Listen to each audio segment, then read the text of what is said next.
સુરત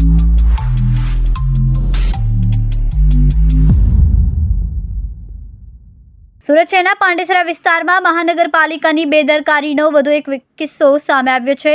ગણેશનગર વિસ્તારમાં અચાનક જ રોડ ધસી જતા સુરત મહાનગરપાલિકાની સિટી બસ રોડમાં ફસાઈ ગઈ હતી। માહિતી મુજબ પાલિકા દ્વારા થોડા દિવસો અગાઉ જ આ રોડનું નિર્માણ કરવામાં આવ્યું હતું, જો કે આજે અચાનક જ રોડ ધસી પડતા પસાર થઈ રહેલી એસએમસીની સિટી બસ રોડમાં ખૂંપી ગઈ હતી। આ ઘટનાના પગલે વિસ્તારમાં અફરાતફરીનો માહોલ સર્જાયો। અકસ્માતમાં બસમાં સવાર 7 લોકોને ઇજાઓ પહોંચી। તમામ ઇજાગ્રસ્તોને તાત્કાલિક સારવાર માટે સુરત સિવિલ હોસ્પિટલ ખાતે ખસેડવામાં આવ્યા।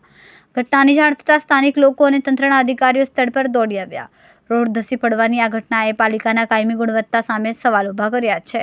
હાલ સમગ્ર મામલે વધુ તપાસ હાથ ધરવામાં આવી રહી છે। મારું નામ મલખાનસિંહ વર્મા છે।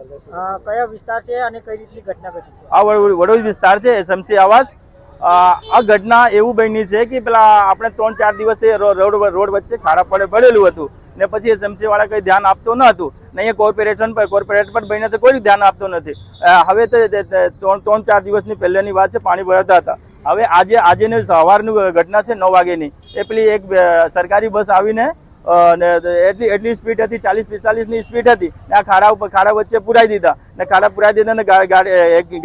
જે પેસેન્જર પણ હતા 25-25 જણને ઈજા પણ થયું છે। બધા લોકો કોઈ સ્થાનિક હોસ્પિટલમાં ગયા છે, કોઈ સિવિલમાં ગયા છે।